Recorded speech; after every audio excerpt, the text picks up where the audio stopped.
At exactly 2 a.m., in the chilling, unrecorded silence of Clarence House, a breaking reality unfolds as King Charles shocks the entire UK by physically signing a devastating secret document strictly about his 10-year-old grandson, Prince George.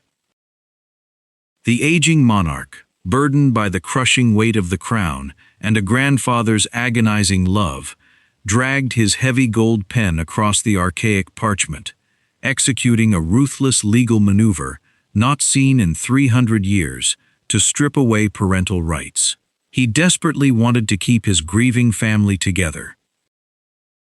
But to shield the innocent young heir from the suffocating, tragic cage of royal duty, Charles had to architect the most heartbreaking betrayal in modern history in the dead of night.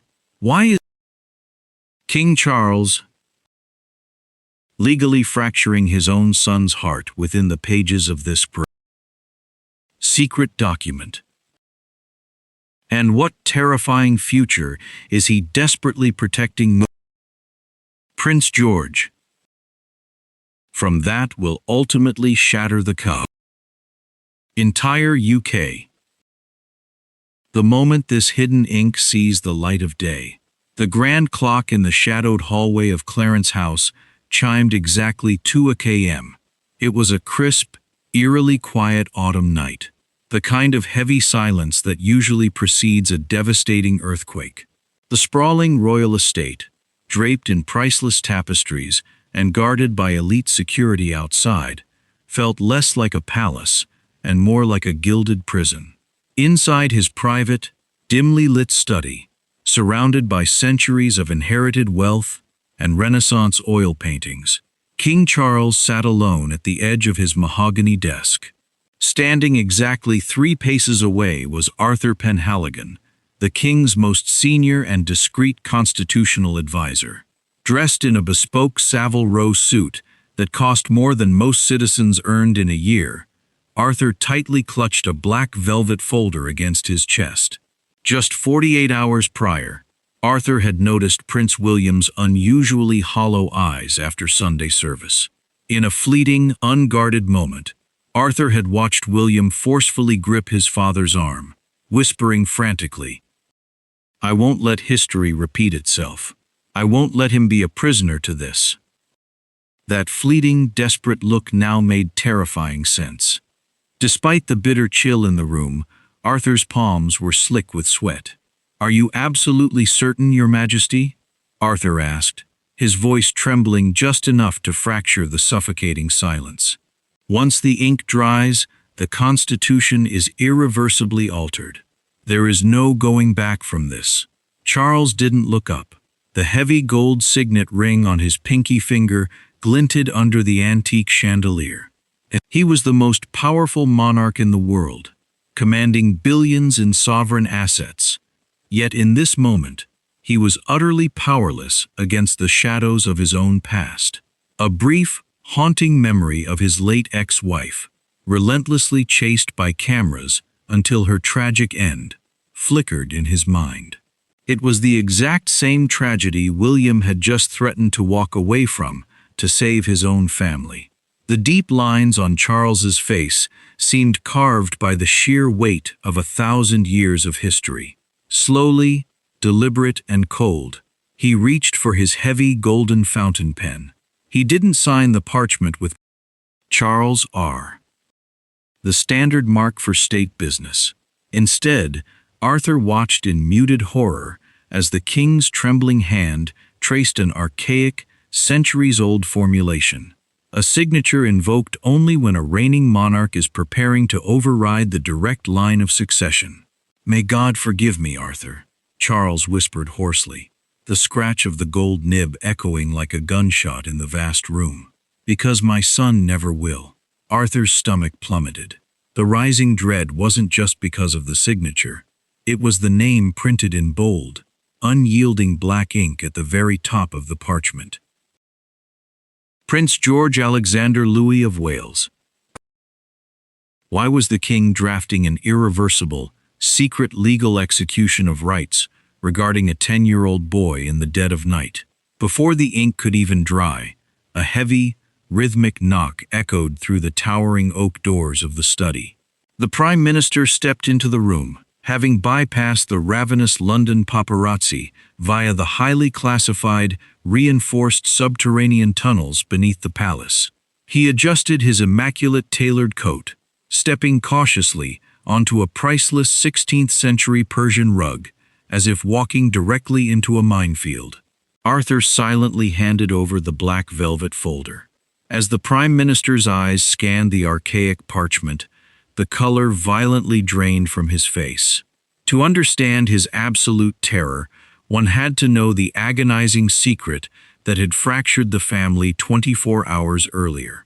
Deep within the gilded, suffocating halls of Kensington Palace, William had stood paralyzed before a portrait of his late mother, the blinding flashbulbs of 1,000 cameras still haunting his childhood memories. The relentless media machine had recently begun turning its hungry, scrutinizing eyes toward young George. Terrified of the tragic cycle repeating, William had finally broken down. He had handed his father an impossible ultimatum: legally allow him to abdicate his birthright and flee with his wife and children to a private, civilian life, or watch his family mentally crumble under the crown's crushing weight. "Your Majesty," the Prime Minister stammered, dropping the document onto the desk as though it were burning coal. "If I present this to Parliament, Jesue will never forgive you. The public will think you have lost your mind." Charles slowly capped the golden pen, his eyes heavy with the tragic burden of his throne. "William has already made his choice, Prime Minister. He is leaving, but the crown cannot let the heir leave with him." What unimaginable, isolated fate had Charles just locked his 10-year-old grandson into? The document trembling in the Prime Minister's hand wasn't a standard decree. It was a letters patent of Ascension Guard. A ruthless, dormant legal maneuver, last weaponized in the 1700s. The parchment contained 2 devastating clauses that would soon tear the world's most famous family apart. The first was a profound act of fatherly mercy, legally accepting Prince William's unannounced abdication and granting him the quiet, paparazzi-free civilian life he desperately craved. But the second clause was a constitutional guillotine.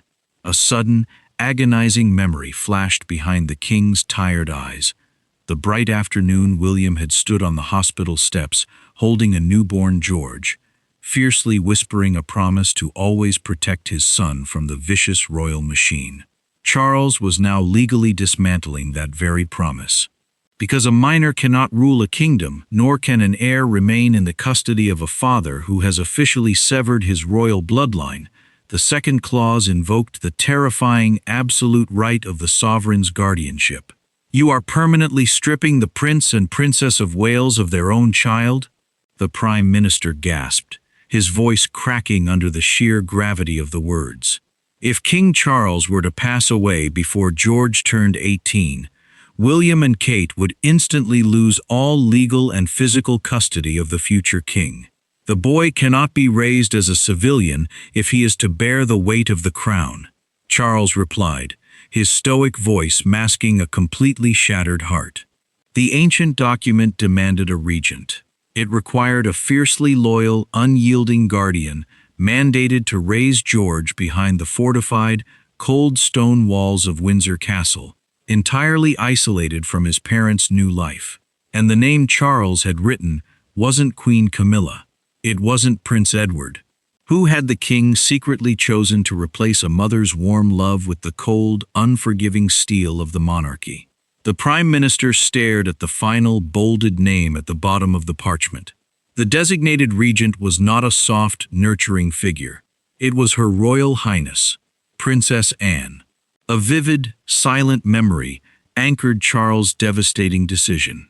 He remembered the terrifying afternoon decades ago when a deranged, armed gunman had ambushed Anne's royal car.